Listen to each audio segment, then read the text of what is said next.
Bismillah, Assalamualaikum warahmatullahi wabarakatuh. Alhamdulillah, salatu wassalamu ala rasulillah wa ala alihi wa ashabihi wa mawala la hawla wa la quwwata illa billah. Alhamdulillah, kawan-kawan sekalian, hari ini saya ingin mereview ataupun memberikan sedikit ilmu yang semoga bermanfaat, yaitu bagaimana merawat sawit yang sudah lama ditinggalkan. Jadi ini sawit yang Allah Azza wa Jalla titipkan kepada keluarga kami.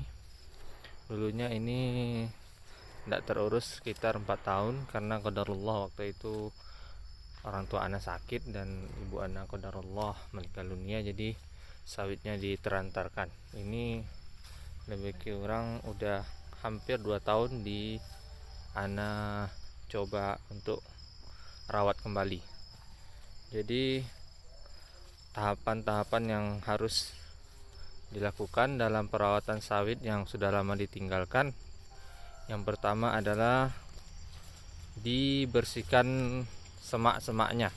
Jadi kalau banyak semak-semaknya dibersihkan, ditebas terlebih dahulu.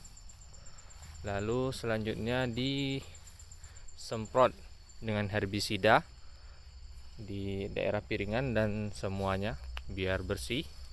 Lalu selanjutnya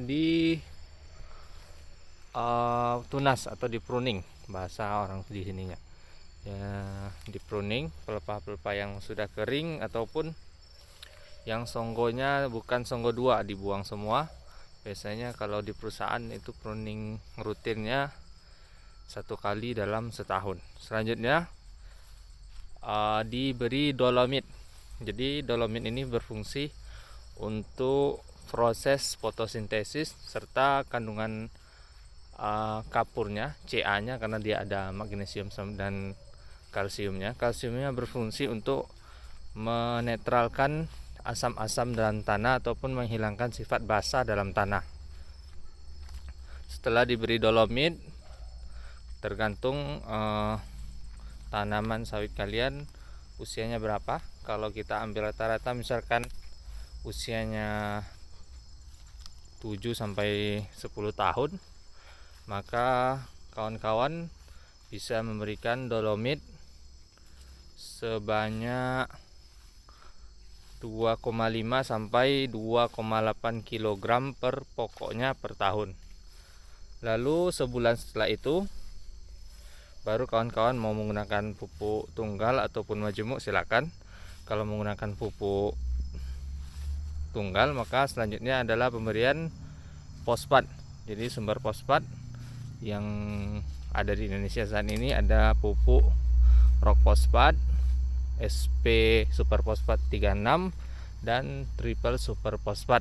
Kawan-kawan silakan pilih yang mau yang mana. Kalau yang harganya murah rock fosfat, yang harganya menengah super fosfat, harganya paling tinggi dan paling bagus pastinya triple super fosfat. Jadi kandungannya itu ada yang rock fosfat itu sekitar 28 sampai 29% per kilonya. Sedangkan SP36 kandungan fosfatnya 36%. Sedangkan triple super fosfat itu sekitar 46% per kilonya. Jadi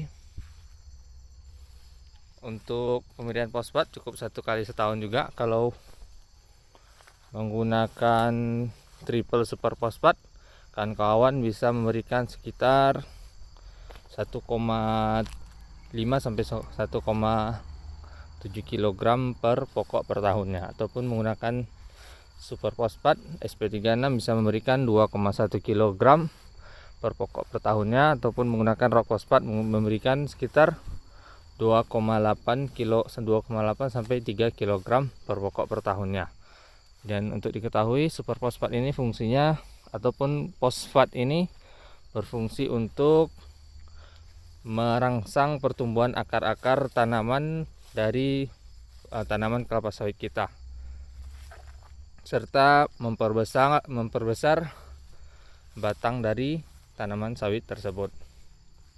Selanjutnya sebulan setelahnya bisa kawan-kawan memberikan urea yang berfungsi untuk menghijaukan daunnya atau proses fotosintesisnya sendiri. Bisa diberikan 2 kali dalam setahun per 3 bulan, selang-seling dengan pupuk kaliumnya. Untuk penggunaan urea, jika dibagi per tahunnya cukup berikan sekitar 2,6 sampai 3 kg per pokok per tahunnya, dibagi 2 sekitar 1,5 kilo per 3 bulan sebulan setelah pemberian pupuk fosfat.